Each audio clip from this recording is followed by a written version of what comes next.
स्वागत है आप सभी का आपके अपने चैनल यू लर्न क्लासेज में। आज की वीडियो में हम लोग फिर से यानी 10 प्रश्न करने वाले हैं और ये 10 प्रश्न जो है ये 2 मार्क्स वाले क्वेश्चन है। क्या है? 2 मार्क्स वाले क्वेश्चन है, तो सभी हम लोग करने वाले हैं। इससे पहले आप लोग को 8 यानी वीडियो 10 क्वेश्चन वाला आपको दे चुके हैं। यदि आप उन्हें नहीं देखे तो एक बार जरूर देखें, क्योंकि इसमें जितने भी सवाल बताए गए सारे के सारे बोर्ड पे आधारित प्रश्न है, आपके एग्जाम में पूछे जाते हैं और मैक्सिमम सवाल आपके जो है क्वेश्चंस बैंक से लिए गए यानी PYQ है। तो हम लोग PYQ कर रहे हैं और इससे हम एक आइडिया जनरेट कर रहे हैं कि आपके इम्तिहान में जो है आपके एग्जाम में किस तरह के प्रश्न पूछे जाते हैं और इस तरह के प्रश्नों पर हम लोग जो है मेहनत कर हम जो है सीख लेते हैं, ताकि एग्ज़ाम के दिन हम आसानी से और बेहतर तरीके से इसे कर पाएंगे। तो आइए हम लोग अब आगे बढ़ते हैं और आज के पहले यानी सवालों को हल करते हैं। पहला सवाल देखें, कहता है हल करें। यहाँ पे आपको 2 समीकरण दे रखा है और कह रहा है हल करने के लिए। आइए जब हम हल करेंगे तो आप पहले लिखेंगे समीकरण। ठीक है, समीकरण देखेंगे तो लिखा हुआ है 2x प्लस में 3y बराबर में 2। इसे आप समीकरण 1 मान लें और फिर आपको दे रखा है 3x प्लस में 2y और बराबर में 6। अब देखिए, अब जब आपके सामने 2 समीकरण दिया हुआ हो और आपसे कहे कि इसका हल करें, तो आपके पास अपॉर्चुनिटी है कि आप किसी भी यानी फॉर्मूले के साथ जा सकते हैं, क्योंकि यहाँ पे कोई ऐसा स्पेसिफिक जो है आपके पास जो है फॉर्मूला नहीं पूछा जा रहा है। केवल कह रहा है कि हल करने के लिए तो किसी भी फॉर्मूले के साथ जा सकते हैं। आप प्रतिस्थापन विधि के द्वारा जा सकते हैं, विलोपन विधि के द्वारा जा सकते हैं, या फिर आप जो है वर्ग गुणन के जरिए से भी इसे हल कर सकते हैं। आइए हम लोग हल कर लेते हैं किसी भी एक तरीके से। ठीक है, आइए हम विलोपन विधि का ही इस्तेमाल कर लेते हैं। यहाँ पे हम क्या कहेंगे, समीकरण ध्यान देंगे, समीकरण 1 में 3 से तथा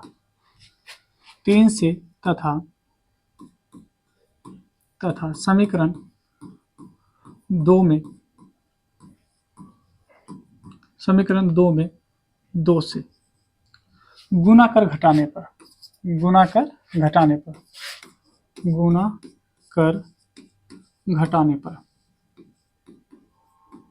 यहाँ पे ध्यान देंगे, हमें गुना करना है फिर घटाना है। समीकरण अगर आप देखेंगे तो समीकरण 1 में 3 से मल्टीप्लाई कर रहे हैं और समीकरण 2 में जो है 2 से मल्टीप्लाई कर रहे हैं। ठीक है, आइए गुना करिए। 3 को 2 से गुना करेंगे तो 6x होगा, प्लस में 3 को 3 से गुना करेंगे तो 9y होगा, बराबर में 3 को 2 से गुना करेंगे तो 6 होगा। 2 से अगर करें तो यहाँ पे 6x होगा और यहाँ पे प्लस में 2 को 2 से गुना करेंगे तो 4y होगा और बराबर में 6 को 2 से गुना करेंगे तो 12 होगा। सभी को घटाना है, ये माइनस और ये माइनस, ऊपर में प्लस नीचे में माइनस, ये आपका कट जाएगा। अब देखिए, यहाँ देखेंगे 9 में से अगर आप 4 को घटाते हैं तो बचेगा 5y और यहाँ देखिए 6 में से 12 को घटाएंगे तो -6 आएगा। क्या आएगा? -6 आएगा।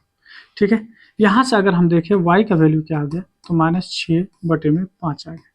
ये आपका पहला यानी वैल्यू आ चुका है, किसका? y का। अब इस y के वैल्यू को किसी भी समीकरण में रखते हैं, कह देंगे यहाँ पे समीकरण 1 से। समीकरण 1 से अगर हम लोग चलें तो समीकरण 1 क्या कर रहा है?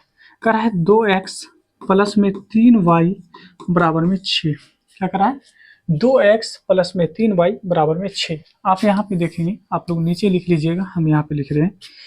यहाँ पे आपका 2x है, 2x रखेंगे प्लस में 3 और y की जगह पे आप वैल्यू रखेंगे -6/5। कितना रखेंगे? -6/5 और बराबर में आपको क्या है? 6 है यहाँ पे, तो 6 आप इसको रखेंगे।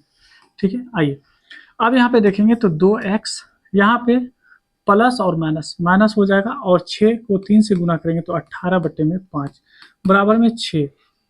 2x बराबर में क्या हो जाएगा?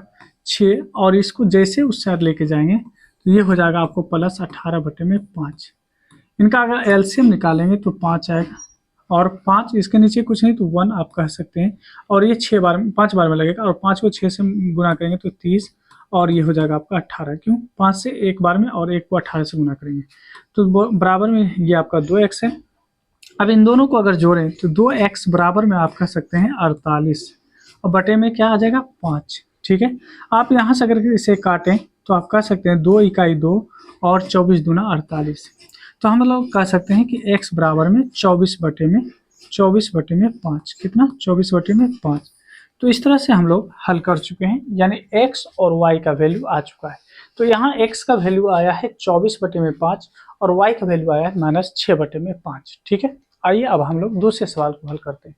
दूसरा सवाल देखें तो यहाँ पे कह रहा है कि अनुपात यानी A1/A2, B1/B2, C1/C2 की तुलना करके ज्ञात कीजिए कि निम्नलिखित समीकरण युग संगत है या असंगत। ठीक है, आइए सबसे पहले बात तो बता दें, अगर A1/A2 ये बराबर नहीं होता है B1/B2 के, ठीक है, तो ये प्रतिच्छेदी होता है और ये संगत भी कहलाता है।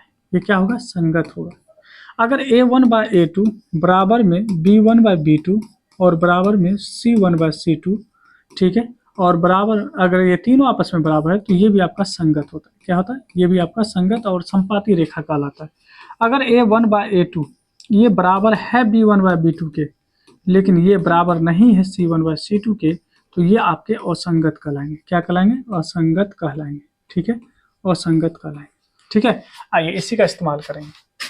यहाँ पे हल करेंगे, हम लोग हल करेंगे। ठीक है, हल करने के बाद आपके सामने जो समीकरण उसे लिखिए, 4/3 x प्लस में 2y और बराबर में 8। ठीक है, अब यहाँ से अगर x1 का वैल्यू निकाले, x1 का वैल्यू हो जाएगा आपको, सॉरी a1 का वैल्यू ये हो जाएगा 4/3। अगर b1 का वैल्यू निकाले तो b1 का वैल्यू क्या हो जाएगा? 2। c1 का वैल्यू क्या हो जाएगा? 8 हो जाएगा। ठीक है, अब यहाँ देखें दूसरा जो समीकरण है वो है 2x प्लस में 3y बराबर में 12। ठीक है, अब यहाँ पर अगर a2 देखें तो a2 का वैल्यू 2, b2 का वैल्यू कितना? 3, c2 का वैल्यू कितना हो जाएगा? ये हो जाएगा 12। अब हम लोग A1/A2 निकालेंगे। A1/A2 अगर देखें तो A1 का वैल्यू क्या है? A1 का वैल्यू है 4/3 और यहाँ पे अगर देखें A2 का वैल्यू क्या है? 2। इसी को अगर हम देखें तो ये हो जाएगा 4/3 और मल्टीप्लाई में ये क्या हो जाएगा? 1/2 हो जाएगा। क्या हो जाएगा? 1/2 हो जाएगा, क्योंकि इसके नीचे कुछ नहीं तो 1 कह सकते हैं और ये पलट जाएगा 2 से 2 बार में, यानी 4 हो जाएगा। तो 2 × 1 2 और नीचे में 3। A1 का वैल्यू क्या हुआ? A1/A2 का वैल्यू आ गया 2/3। अब निकालेंगे B1/B2। B1 का वैल्यू अगर देखें तो B1 का वैल्यू हो गया 3। B2 का वैल्यू B1 का अगर वैल्यू देखें यहाँ पे B1 का वैल्यू हो गया 2 और B2 का भी वैल्यू देखें तो B2 का वैल्यू हो गया 3। तो देखिए जितना B1/B2 है उतना ही A1/A2 है उतना ही B1/B2 है। अब हम लोग निकालेंगे C1/C2। ठीक है, इसको थोड़ा सा हम हटा देते हैं, मिटा देते हैं। ठीक है, ध्यान दीजिएगा। अब अगर हम देखें यहाँ पे C1/C2 अगर निकालें C1/C2 तो C1 का जो वैल्यू है वो है 8। C2 कितना है? तो C2 आपका यहाँ पे 12 है। अगर 4 से देखेंगे 4 दूना 8, 4 3 12, तो यहाँ पे C1/C2 क्या आ गया? C1/C2 कितना आ गया? तो आप कहेंगे ये आ गया 2/3। अब देखेंगे 2/3 इसमें भी आया है, 2/3 ये भी है, 2/3 ये भी है।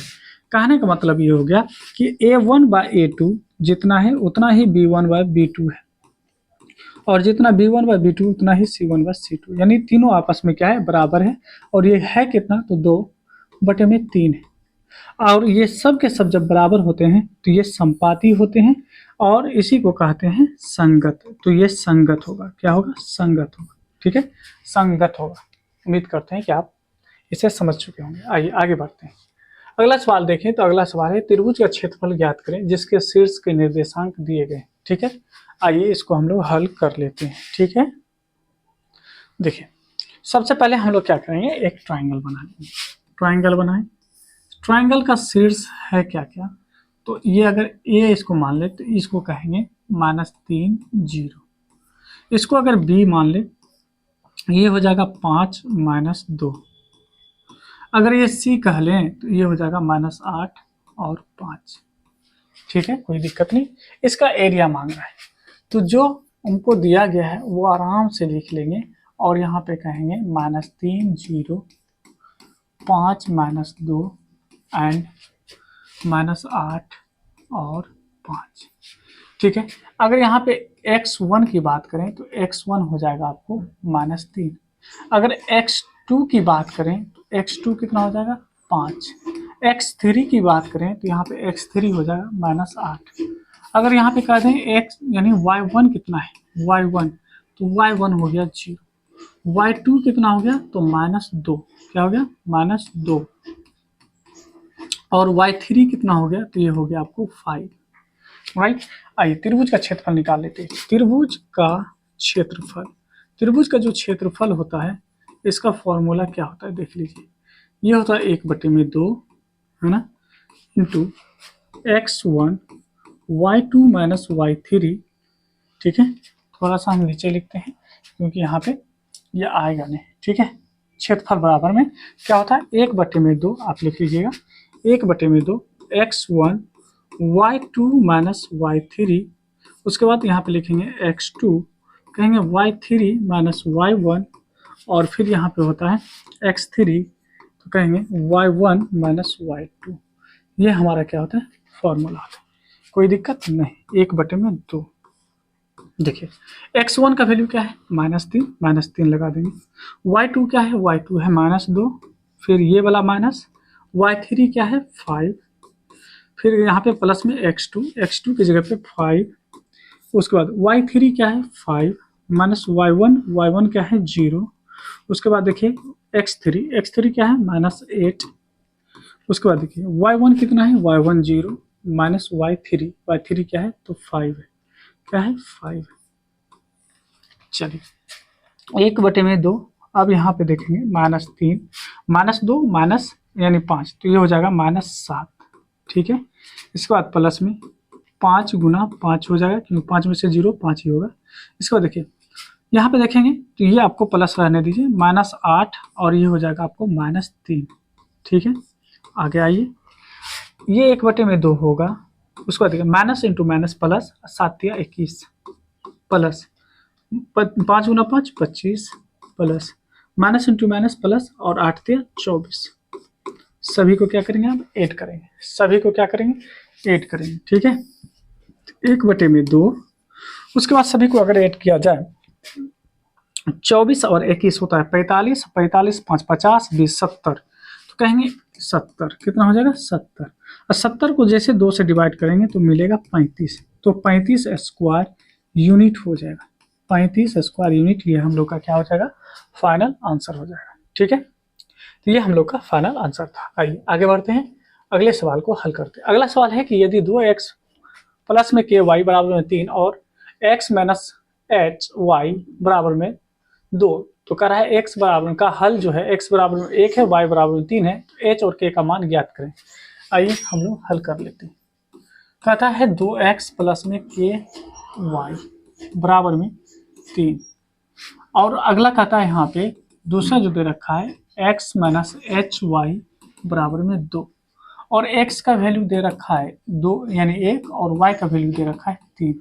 आइए पहले समीकरण को देखिए, 2 गुना जैसे x कहेंगे तो x की जगह पे 1 माइनस नहीं प्लस है k और गुना y की जगह पे 3 बराबर में फिर 3 है, ये हो जाएगा 2 प्लस में 3 के बराबर में 3।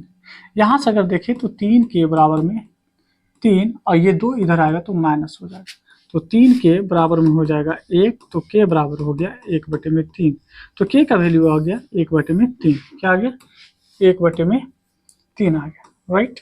अब देखिए आगे हम लोग पढ़ सकते हैं। अब अगर हम दूसरा समीकरण लें तो ये क्या कहता है, कहता है x माइनस में एच वाई बराबर में 2।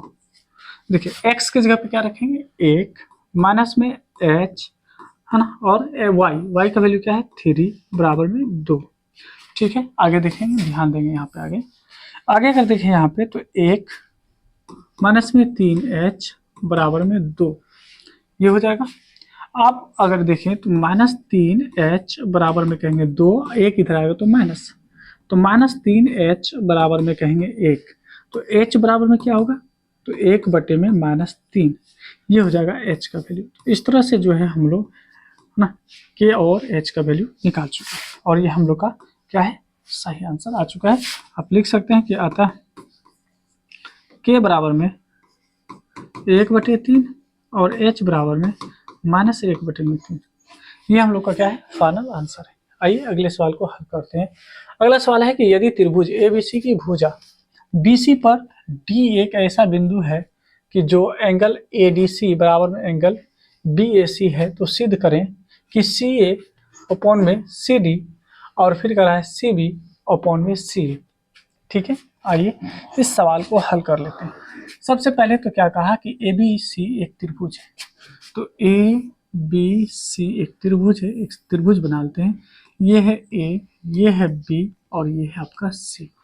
ठीक है, आगे कह रहा है यहाँ पे कि भुजा यानी क्या है बीसी भुजा है ना, ए बी सी त्रिभुज की भुजा BC यानी ये जो B और C भुजा है पर D एक ऐसा बिंदु है, D एक ऐसा बिंदु, यहाँ पे D एक ऐसा बिंदु है, मान लीजिए D ऐसा बिंदु होगा कि एंगल ADC, एंगल ADC जो आप देख रहे हैं ये एंगल यानी AD और C ये बराबर है B है ना BAC के इस एंगल के बराबर है, समझ रहे हैं, BAC के बराबर है, इस एंगल के ये बराबर है। कोई दिक्कत की बात नहीं होनी चाहिए। आइए सबसे पहली बात तो आप ध्यान देंगे, एक चीज हमेशा ध्यान देंगे, यहाँ पे हम कह सकते हैं CD, ध्यान देंगे, चलिए कोई बात नहीं। देखिए ये एंगल इस एंगल के बराबर है, ठीक है, ये एंगल इस एंगल के बराबर है, कोई दिक्कत की बात नहीं है। हम लोग आगे बढ़ जाते हैं, इसको हल कर लेते हैं। तो कहेंगे यहाँ पे है ना, दिया क्या है, कहेंगे त्रिभुज ABC है ना, जिसमें त्रिभुज ABC यानी जिसमें एंगल ADC ये बराबर है एंगल BAC के, क्या है ये आपस में बराबर है, कोई दिक्कत, यहाँ तक दिक्कत की बात नहीं। तो सिद्ध करना है, हम लोगों को सिद्ध करना है, क्या सिद्ध करना है कि CA जो होगा CA अपॉन में CD ये बराबर होगा CB अपॉन में किसके, CA के, दोनों जगह पे क्या है CA, ठीक है CA। तो हम अगर यहाँ से ये कह दें ना, चलिए यहाँ तक हो गया, कोई दिक्कत की बात नहीं, यहाँ तक हो गया, कोई दिक्कत की बात नहीं, आगे बढ़ते हैं। यहाँ पे देखें तब ना हम यहाँ पे रुक पा रहे हैं। देखिए हुआ क्या यहाँ पे, देखिए ध्यान दीजिए, यहाँ पे हम गड़बड़ कर दिए, एंगल क्या कर रहा है, ध्यान दीजिए, यहाँ पे हम थोड़ा सा गड़बड़ कर दिए, इसीलिए हम थोड़ा सा रुक गए थे। ध्यान दीजिए, कहा था कि एंगल ADC यानी एंगल AD और C ये वाला एंगल जो है ये बराबर है किसके, ये किसके बराबर है, तो कहा BAC यानी BA और C इस एंगल के बराबर है, इस पूरे एंगल के बराबर है। अब हमारा सही हो जाएगा, ठीक है, अब हम आसानी से हल कर सकते हैं। ठीक है, अब देखिए हमारे सामने दो त्रिभुज बन रहा है, हमारे सामने दो त्रिभुज है। पहला त्रिभुज तो देखेंगे ABC है ना, क्या कहेंगे त्रिभुज ABC में कहेंगे त्रिभुज, यानी अब त्रिभुज ABC एवं दूसरा त्रिभुज जो बन रहा है हम लोगों का वो कौन सा बन रहा है, एक बन रहा है यानी ADC, एक ये त्रिभुज बन रहा है, ठीक है, ये एक त्रिभुज बन रहा है, दो त्रिभुज बन रहा है यानी AD त्रिभुज ADC में। अगर इसमें देखें तो मुझे पहले से ही दे रखा है कि एंगल ADC जो है, एंगल ADC जो है ये बराबर है एंगल BAC के। देखिए ये पहले से दिया हुआ है, ये मुझे गिवन है, ये दिया हुआ है, पहले से दे रखा है, ठीक है, ये पहले से दे रखा है।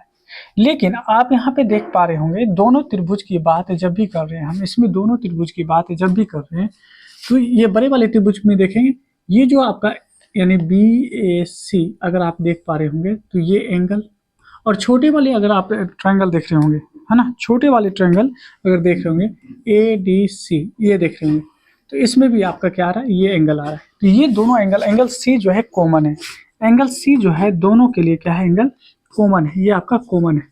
जब दो त्रिभुज में दो एंगल कॉमन होता है तो हम कह सकते हैं therefore triangle ABC similar to triangle कौन सा ADC बाय एंगल यानी एंगल एंगल से ये क्या हो जाते हैं, समरूप हो जाते हैं। जब एंगल एंगल से समरूप हो जाते हैं तो सबसे इंपॉर्टेंट चीज यहाँ पे आपको समझने के लिए मिलेगा। सबसे इंपॉर्टेंट बात समझने के लिए क्या मिलेगा, यहाँ पे आप ध्यान देंगे, बहुत ही है ना गौर से ध्यान दीजिएगा। ये जो एंगल है यहाँ पे एंगल ए, एंगल ए, ये जो एंगल ए है, ए के सामने वाला साइड क्या है, एंगल ए के सामने वाला साइड है आपका बी सी। क्या है, बी से सी, बड़े वाले त्रिभुज की बात करें, ए बी सी की बात करें तो इस एंगल के सामने वाला जो साइड है ये है बी सी, लिखेंगे बी सी और पॉन में। इसका जो एंगल देख रहे थे ये एंगल, इसके सामने वाला साइड क्या है, इसके सामने वाला साइड ये है ए सी, तो नीचे में लिखेंगे ए सी।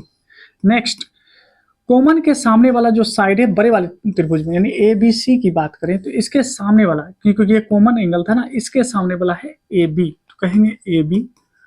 ओके, और ये छोटे वाले ट्रायंगल में क्योंकि ये भी कॉमन है, इसके सामने में है ए डी, तो यहाँ पे लिखेंगे ए डी, फिर बराबर का चिन्ह देंगे। अब देखिए कौन सा साइड, यानी आप जो है एंगल हमारा रह गया, क्योंकि ये एंगल ले चुके हैं, ये एंगल ले चुके हैं, अब हमारा ये एंगल रह गया, ये एंगल रह गया। तो इस एंगल के सामने वाला जो है हमारा ये है ए सी, क्या है ए सी अपॉन में। इसमें भी देखिए ये एंगल ले लिए, ये एंगल ले लिए, तो आप कौन सा एंगल बच गया, ये एंगल। इस एंगल के सामने वाला क्या है, तो डी सी है, तो हम लिखेंगे डी सी। ओके, कोई दिक्कत की बात नहीं। मुझे साबित क्या करना है, मुझे दिखाना क्या है, तो मुझे ये बात दिखाना है कि सी ए है ना बटे में सी डी और सी बी बटे में सी ए। तो ए सी वाला कहाँ पे है, आप अगर पार्ट देखेंगे तो ए सी वाला यहाँ पे, तो क्या हम ए सी को सी ए लिख सकते हैं, कहेंगे हाँ लिख सकते हैं। क्या डी सी को सी डी लिख सकते हैं, कहेंगे हाँ बिल्कुल लिख सकते हैं। फिर देखेंगे सी बी, सी बी कौन है, तो सी और बी आप देख पा रहे होंगे, तो क्या हम इसको सी बी लिख सकते हैं और बटे में ए सी हम लिख सकते हैं, यानी सी ए लिख सकते हैं, कहेंगे हाँ लिख सकते हैं। देखिए क्या हमारा ये प्रूव्ड हो गया, क्या आ गया, तो कहेंगे हाँ हमारा प्रूव्ड हो चुका है। ठीक है, ये हमारा प्रूव्ड हो चुका है। ओके, आइए नेक्स्ट बढ़ते हैं अगले सवालों पे। ठीक है, आइए अगला सवाल देखिए। अगला सवाल है कि 8 सेंटीमीटर त्रिज्या वाले एक ठोस गोले को 2 सेंटीमीटर त्रिज्या वाले की कितनी ठोस बॉल में बनाई जा सकती है।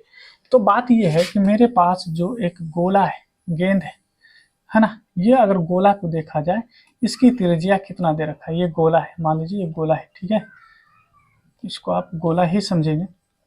ठीक है, ये क्या है, गोला है। इस गोले की अगर हम लोग त्रिज्या देखें तो अभी इसकी त्रिज्या कितना है, क्या है 8 सेंटीमीटर है। कितना, 8 सेंटीमीटर त्रिज्या है, 8 सेंटीमीटर। अब इसी को पिघला कर छोटा बना दिया गया, कितना, कैसा बना दिया, छोटा बना दिया। अब ये जो छोटा वाला गोला है, इसकी जो त्रिज्या दे रखा है, अब आपको त्रिज्या दे रखा है कितना, 2 सेंटीमीटर। कितना, 2 सेंटीमीटर। तो कह रहा है इतना वाला 8 सेंटीमीटर त्रिज्या वाला गोला वाला, यानी जो था ठोस था, ये गोला जो एक ठोस है, इसको पिघलाकर 2 सेंटीमीटर है ना त्रिज्या वाला जो है बॉल बनाया गया। तो कितनी बॉल बन सकती है, तो आपको बताए थे किसी भी ठोस की बात जब भी करेगा, पहले कुछ था उसको पिघलाकर कुछ बनाया, तो उसके आयतन में कभी भी कोई कमी नहीं आती है। तो आइए पहले दोनों का आयतन निकालते हैं। तो यहाँ पे हम लोग हल लिखेंगे, हल लिखने के बाद देखेंगे कि है ना, यहाँ पे देखेंगे बड़ी यानी है ना बड़े गोला, बड़े गोला बोल दें, या यहाँ पे दो दो दे रखा है, तो हम पहले बड़े ठोस लिख देते हैं। बड़े ठोस, बड़े ठोस की त्रिज्या, ठोस, ठोस बोले तो गोला, गोला की त्रिज्या, इसकी जो त्रिज्या हो जाएगा कितना हो जाएगा, देखिए इसकी त्रिज्या हो जाएगा आपको, इसकी त्रिज्या को हम कैपिटल आर मान लेते हैं, कैपिटल आर, क्योंकि बड़ा है तो बड़ा मान लेते हैं। ये 8 सेंटीमीटर है ना। छोटे ठोस, छोटे ठोस की बात करेंगे, यानी ठोस का मतलब गोला। ठीक है, इस गोले की बात करें कि त्रिज्या जो होगा, इसकी त्रिज्या क्या होगा, इसकी त्रिज्या हो जाएगा आपको, यानी छोटे आर बराबर में 2 सेंटीमीटर दे रखा है। ठीक है, अब यहाँ पे अगर हम बॉल की संख्या मालूम करें कि है ना छोटी ठोस बॉल बनाई जा सकती है कितनी, तो अगर हम यहाँ पे तो कह दें छोटे ठोस, छोटे छोटे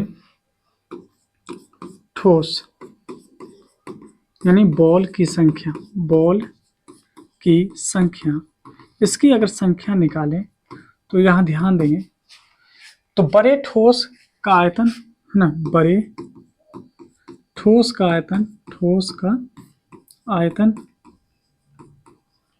अब बटे में हो जाएगा छोटे ठोस का आयतन, छोटे ठोस का आयतन। अब इसका आयतन देखते हैं। अब देखिए गोले का जो आयतन होता है वो होता है 4/3 पाई आर क्यू। नीचे में देखेंगे तो ये भी होगा 4/3 पाई आर, यहाँ पे छोटी आर है आर क्यू। 4/3 से 4/3 कट गया, पाई से पाई कट गया, बच क्या गया आर क्यू। बड़ा आर जो है 8 है तो 8 का क्यूब। नीचे में देखेंगे यानी छोटे का 2 का क्यूब हो जाएगा। आप यहाँ पे देखेंगे तो इसको 8 को 3 बार लिख सकते हैं, ठीक है। नीचे में 2 को 3 बार लिख सकते हैं, तो आप कहेंगे 2 दूना 4 दूना 8, पूरे से एक 8 कटेगा, बचेगा 8 गुना 8 यानी 64। यानी 64 बॉल बनाई जा सकती है, ये याद रखेंगे। कितनी बॉल बनाई जा सकती है? 64 बॉल बनाई जा सकती है। आइए आगे बढ़ते हैं। अगला सवाल है कि 7x² प्लस में 7x प्लस में 7 को है ना x+1 से भाग कीजिए। आइए हम लोग भाग करते हैं। यहाँ पे जो हम लोग के सामने दिया गया है, देखिए ये आपका px है, ये आपका क्या है px है, जो कि 7x², ठीक है, प्लस में 7x और प्लस में 7 है। और ये हमारा gx है, gx क्या है? तो यहाँ पे x+1 है। अब इससे भाग देंगे, इससे हम भाग देंगे, इससे gx से भाग दिया जाता है px में, ठीक है। तो px क्या है? 7x² प्लस में 7x और प्लस में 7, राइट। अब देखिए यहाँ पे 7 है, यहाँ पे 7 नहीं तो 7 लगा दें। x² है, यहाँ पे केवल x है तो x लगा दीजिए, तो ये हो जाएगा 7x² और प्लस, और 7x को 1 से मल्टीप्लाई करेंगे तो 7x ही आएगा। इसको आप माइनस करेंगे, ये भी कट जाएगा, ये भी कट गया। अब आपके सामने क्या बच गया? तो 7 बच गया, ठीक है। अब 7 बच गया, अब इससे लग नहीं सकता, तो यहाँ से हमारे सामने निकल के आया QX का मान हो गया 7x और एक बच गया RX का वैल्यू क्या हो गया? 7। ये हम लोग का फाइनल आंसर हो जाएगा। क्या हो जाएगा? फाइनल आंसर हो जाएगा। आइए आगे बढ़ते हैं और अगले सवालों को हल करते हैं। अगला सवाल देखिए, कहता द्विघात समीकरण 6x² - 11x प्लस में 3 बराबर 0। तो विवेचक और कह रहा है मूलों की प्रकृति भी ज्ञात करने के लिए। तो सबसे पहली बात तो हल ही कर लेते हैं हम लोग। हल करेंगे 6x² माइनस में 11x और प्लस में 3 बराबर में 0। यहाँ पे a का वैल्यू देखें तो 6, b का वैल्यू -11 और c का वैल्यू आपको 3 हो गया। जैसे भी यहाँ जैसे हम विवेचक की बात करेंगे, विवेचक, तो इसका विवेचक जैसे निकालेंगे तो विवेचक जो होता है ये होता है b² - 4ac, और विवेचक को ही d भी कहा जाता है। तो b की जगह पे आप देखेंगे -11 का स्क्वायर और यहाँ पे -4 इंटू a की जगह पे 6 और c की जगह पे 3, ये हो जाएगा 11 गुना 11 121, माइनस करेंगे और तो यहाँ पे हो जाएगा आपको 12 छके 72, क्या हो जाएगा? 12 छके 72 हो जाएगा, है ना। 3 चौके 12, 12 छके 72, घटा के देखें ये हो जाएगा आपको कितना? 11, तो ये हो जाएगा 9, ये हो जाएगा आपको 11, 7 4 11, तो d कितना आ गया? तो d आ गया आपको 49। और हमको मालूम है कि d जब 0 से बड़ा होता है तो इसकी मूलों की जो प्रकृति होती है, मूलों की प्रकृति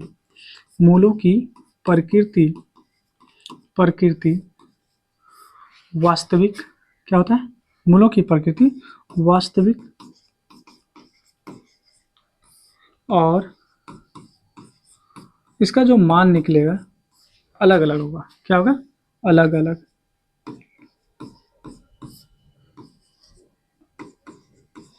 ठीक है, और ये हम लोग का क्या होगा? फाइनल आंसर होगा। ठीक है, याद रखें। आइए बढ़ते हैं अगले सवाल ग्राफ से। आइए ग्राफ फिर से बनाते हैं और समझने की प्रयास कर लेते हैं। ठीक है, पहला अगर समीकरण देखें तो यहाँ पे देखिए क्या दे रखा है। हल जब करेंगे तो पहला समीकरण है 1/2 x प्लस में 1/3 y बराबर में 3। कोई दिक्कत नहीं। अच्छा, क्या अगर हम 6 से मल्टीप्लाई कर दे दोनों साइड तो क्या आएगा?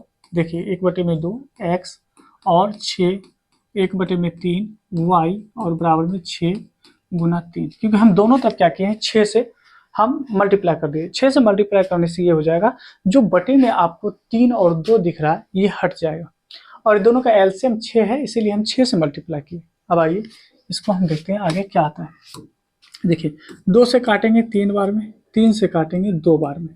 अब ध्यान दीजिए 3 को 1 से गुना कीजिए तो 3 और x का x, 2 को 1 से गुना करेंगे तो 2 y का y, और 6 को 3 से गुना कीजिए तो 18 हो जाएगा। ठीक है, ये हमारा समीकरण पहला हो गया। दूसरा अगर देखें, यहाँ पे अगर दूसरा समीकरण देखें, हम लोग के सामने क्या दिया हुआ है, तो दे रखा है 1/4x और माइनस में y बराबर में -2। इसमें भी हम 4 से दोनों तरफ मल्टीप्लाई कर रहे हैं, तो 4 से हम डायरेक्ट मल्टीप्लाई कर रहे हैं। 4 से मल्टीप्लाई करेंगे तो 4 कट जाएगा, इसमें 4 आ जाएगा और ये 4 दूना है ना 8 हो जाएगा, -8। ये समीकरण 2 हो जाएगा। ठीक है, अब ध्यान देंगे, अब कहेंगे समीकरण 1 से। समीकरण 1 क्या है उसको ले, समीकरण 1 को लेंगे। समीकरण 1 अभी अभी हम मेरे सामने निकला है 3x प्लस में 2y और बराबर में 18। अब इनके लिए हम क्या करेंगे, 3 बॉक्स बनाएंगे, बस 3 बॉक्स में ही हम लोग का काम हो जाता है, x और y। अब ऐसा वैल्यू रखें ताकि इन दोनों को जोड़ने पे 18 आ जाए, दोनों को जोड़ने पे कितना आ जाए, 18 आ जाए। अच्छा ये देखिए, अगर x का वैल्यू 2 रखेंगे तो कितना आ जाएगा, 3 दूना 6, और इसका वैल्यू अगर 5 रख दें तो 5 दूना 10, सॉरी ये तो गड़बड़ हो जाएगा ना, 18 लाना है ना, 18 लाना है, सॉरी यहाँ पे 18 लाने के लिए क्या कर सकते हैं, अगर यहाँ पे इसका वैल्यू अगर हम कर देते हैं 4, तो 4 तिया 12, और इसका वैल्यू अगर कर दें 3, तो 3 दूना 6, 12 6 18 हो जाएगा, इतना हो जाएगा। ठीक है, आगे बढ़िए, अगर हम ऐसा कर दें कि इसका वैल्यू x का वैल्यू 6 कर दें, तो 6 तिया 18, y का वैल्यू 0 कर दीजिए, आपका आ गया। अब समीकरण 2 से, समीकरण 2 से, समीकरण 2 को अगर देखें तो समीकरण 2 क्या है, x माइनस 4y और बराबर में -8। ठीक है, अब फिर हम 3 बॉक्स बनाएंगे और हम लोग यहाँ से काम कर लेंगे। आइए, ये x ये y। ठीक है, अब ध्यान देंगे x का वैल्यू यहाँ पे ध्यान देंगे, क्या करेंगे, यहाँ पे हम ऐसा वैल्यू लेते हैं ताकि ये मुझे -18 दे। कौन सा वैल्यू रखें ताकि ये -18 दे, तो यहाँ देखिए x का वैल्यू, अगर x का वैल्यू हम 0 कर दें, सॉरी -8 देगा ना, x का वैल्यू अगर 0 कर दें, तो अगर y का वैल्यू 2 रखें तो क्या 4 दूना 8 नहीं होगा और माइनस में आ जाएगा, कहेंगे हाँ बिल्कुल हो जाएगा। ठीक है, और देखें, और हम क्या कर सकते हैं, अगर हम यहाँ पे x का वैल्यू रख दें, यानी यहाँ पे अगर रख देते हैं 4 दूना 8, 4 तिया 12, अगर हम 3 रख दें, y का वैल्यू अगर 3 रखें तो कितना हो जाएगा, 4 तिया 12 हो जाएगा, और इसका वैल्यू अगर हम 4 रख दें, 4 रख दें, तो आप क्या देखेंगे कि अगर 4 में से, यानी 4 में से अगर 12 को घटाते हैं तो -8 आ जाएगा। ठीक है, अब ये हमारा काम हो चुका है। अब हम आएंगे ग्राफ। पहले समीकरण में क्या था, x का वैल्यू 4 तो y का वैल्यू 3। x का वैल्यू कितना है, x का वैल्यू 4, x का वैल्यू 4, y का वैल्यू 3, x का वैल्यू 4 y का वैल्यू 3 हमारा यहाँ पे आ जाएगा। ठीक है, आइए, पहला पॉइंट हमें मिल चुका है। यहाँ पे x की तरफ चलेंगे हम लोग 4, y की तरफ चलेंगे 3।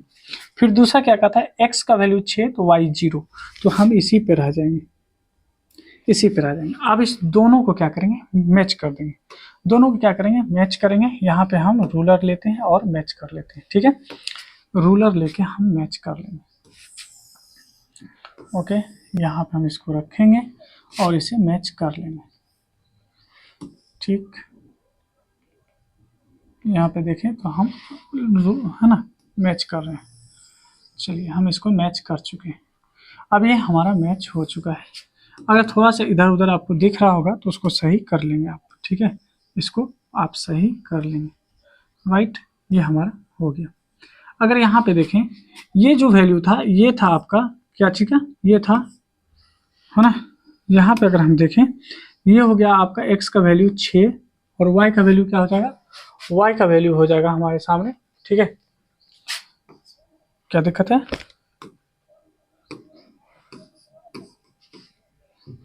ध्यान दें, 6 और यहाँ पे क्यों काम कर रहा है, बोर्ड यहाँ पे काम नहीं कर रहा, यहाँ पे काम कर रहा है, यहाँ पे काम नहीं कर रहा है।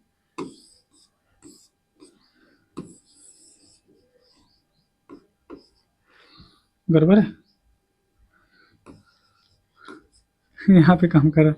अच्छा चलिए, इसको अगर हम देखें, ये हो जाएगा 6 और 0 हो जाएगा। ठीक है, इस पॉइंट को हम ले लेते हैं। ठीक है, ध्यान दीजिए, यहाँ अगर इस पॉइंट की बात करें, इस पॉइंट की बात करें तो ये हमारा 4 और 3 हो जाएगा, 4 और 3 हो जाएगा। ये हमारा समीकरण 1 है, तो समीकरण 1 का समीकरण यहाँ पे लिख देंगे। जैसे पहला समीकरण क्या था, 1/2x है ना, प्लस में 1/3y और बराबर में आपका 3 था, ये रख दिए। दूसरा क्या है, दूसरा अगर देखेंगे तो x का वैल्यू 0 तो y का वैल्यू 2, x का वैल्यू 0 यहीं पे होता है, y का वैल्यू 2 यहाँ पे आ गया। दूसरा कहता है x का वैल्यू 4 तो y का वैल्यू 3, x का वैल्यू 4 तो y का वैल्यू 3। इन दोनों को आपस में आप मिला देना है, इन दोनों को आपस में क्या करना है, मिला देना है। ठीक है, आइए इन दोनों को आपस में मिलाते हैं। ठीक है, आइए मिलाते हैं। ठीक है, इस तरह से हम इसको मिला दिए, इस तरह से इसको मिला दिया। आइए इसको हम अब हटा लेते हैं, ये हट गया। अब ये हमारा जो हो गया, ये हो गया 0 और 2 और ये आपका सेम है। अब बस हमको क्या लिखना है, अतः x बराबर में 4 और y बराबर में 3, और ये हम लोग का फाइनल आंसर आ चुका है, ये हम लोगों का फाइनल आंसर आ चुका है। आइए आगे बढ़ते हैं। अगला सवाल अगर देखें तो अगला सवाल क्या हो सकता है, यहाँ पे क्यों नहीं चल रहा था, अभी तो चल रहा है, अभी तो चल रहा है। आइए, कथा आंकड़ों का माध्यिका ज्ञात करें। कोई दिक्कत की बात नहीं। तो सबसे पहले इसमें निकाला जाता है CI। ठीक है, CI तो दिया ही रहता है और F भी दिया रहता है। ठीक है, F भी दिया रहता है। CI कितना से कितना है, तो 10 से 0 से 10, 10 से 20, 20 से 30, 30 से 40, 40 से 50, ठीक है, और 50 से 60, 60 से 70, 60 से 70 और 70 से 80 दे रखा है, 70 से 80। ठीक है, फ्रीक्वेंसी क्या है, तो आप फ्रीक्वेंसी देखेंगे, ये आपका F है, F फ्रीक्वेंसी F। ठीक है, ये क्या है, F है। इसको थोड़ा सा और अच्छा से कर लेते हैं, ये हमारा F है फ्रीक्वेंसी। ये कितना है, तो 25 है, 40 है, 60 है, 75 है, उसके बाद 95 है, 95 के बाद देखेंगे 125 है, 125 के बाद देखेंगे तो 190 है, 190 के बाद देखेंगे तो यहाँ पे 240 है, क्या है, 240। ठीक है, ध्यान दें। अब इसमें निकाला जाता है CF, कम्युलेटिव फ्रीक्वेंसी निकाला जाता है। कम्युलेटिव फ्रीक्वेंसी कैसे निकाला जाता है, तो आइए इसको बताते हैं कैसे निकाला जाता है ना, कैसे निकाला जाता है। लेकिन क्या यहाँ पे अगर आप देख पाएंगे, अगर यहाँ पे आप देख पा रहे होंगे तो 25 के बाद 40 है, 60 है, 75 है, 95, 100, यानी यहाँ पे देखेंगे 125 है, फिर आप देखेंगे 190 और 245 है। इसका मतलब ये पहले से आपको CF ही दे रखा है। क्या दे रखा है, CF दे रखा है, आपको F ही निकालना है। ये आपको CF पहले से दे रखा है। क्यों, क्योंकि जब असेंडिंग ऑर्डर में होता है तो वो हमारा CF ही होता है, कम्युलेटिव फ्रीक्वेंसी होता है। अब इसको कैसे निकालेंगे, ये हो गया आपका, कहने का मतलब यहाँ पे ये कितना हो गया, 25 हो गया। अब 40 में से अगर इसको घटाएंगे 25 को तो कितना आता है, तो ये हो जाएगा 5 और 3 15। ठीक है, उसके बाद देखिए इसमें से इसको घटाइए तो हो जाएगा 20। ठीक है, इसमें से इसको घटाएंगे तो 15, इसमें से इसको घटाते हैं तो ये हो जाएगा 0 और 20। अगर इसमें से इसको घटाते हैं 95 तो कितना आ जाएगा, 0 और 30 हो जाएगा। ठीक है, इसमें से इसको जब घटाते हैं तो ये हो जाएगा 5, ठीक है, और 8 यानी 6, 65। इसमें से इसको जब आप घटाते हैं तो कितना होगा, 0, ठीक है, 14, 5 यानी 50 हो जाएगा हमारा जो, यानी n देखेंगे, n हमारे सामने आ गया, टोटल हो गया 240। यानी इसको जब जोड़ेंगे तो यह कितना आएगा, ये टोटल को जब जोड़ेंगे तो 240 होगा। n बाय अगर हम 2 कर लें तो n बाय 2 कितना होगा, 240 का हाफ कीजिए तो हो जाएगा 120। क्या हो जाएगा, 120। अब यहाँ पे देखें कि 120 या 120 से जस्ट छोटा कौन सा है ना, यहाँ पे 120 या 120 से जस्ट छोटा कौन सा है, तो 120 तो नहीं है, उससे ज़्यादा है, तो 120 से जस्ट छोटा आपका ये हो गया। ठीक है, ये हो गया। अब ध्यान देंगे, ये हो गया आपको CF, ये हमारा क्या है, CF हो गया, ये हमारा CF हो गया। F क्या होता है ना, ये आपका क्या होगा, जस्ट इससे नीचे वाला जो है ये हो गया F, ये हो गया आपका क्लास, है ना, इंटरवल, ये हो जाएगा हमारा क्लास इंटरवल हो जाएगा। ठीक है, क्या यहाँ तक समझ पाए आप, ठीक है, यहाँ तक समझ पाए। अगर समझ गए तो फिर देखिए यहाँ पे हमारे सामने क्लास इंटरवल जो होगा वो हो गया आपको 50 से 60, 50 से 60। लोअर लिमिट कितना हो गया, 50। क्लास साइज अगर देखें यानी H देखें तो 60 में से 50 हटाएंगे 10 हो जाएगा। अगर यहाँ पे हम CF की बात कर लें, CF कितना होगा, तो CF हो जाएगा 95। अगर यहाँ पे हम लोग f देखें, f कितना होगा तो 30। ठीक है, सारा चीज हमारे सामने आ चुका है। अब निकालेंगे माध्यिका का फॉर्मूला, लगाएंगे माध्यिका। तो माध्यिका बराबर क्या होता है, याद रखेंगे L plus n/2 minus c f upon में f इंटू में h, ये होता है हम लोग का फॉर्मूला। आइए L कितना है, तो L हो गया आपको 50, ठीक है, प्लस में n/2 कितना है 120, इसमें से f को घटाएंगे तो f कितना से, यानी सी एफ घटाएंगे, सी एफ कितना है 95, आप देखेंगे 95। f कितना है, आप अगर यहाँ पे देख पाएँ तो f हमारे सामने हो गया, f का वैल्यू हो गया यहाँ पे 30, और ये हो गया h हो गया 10। ठीक है, ध्यान देंगे। अब यहाँ पे आगे अगर बढ़ें तो ये हो जाएगा 50 और प्लस में 120 में से अगर जैसे 95 को घटाते हैं तो यानी हो जाएगा 25।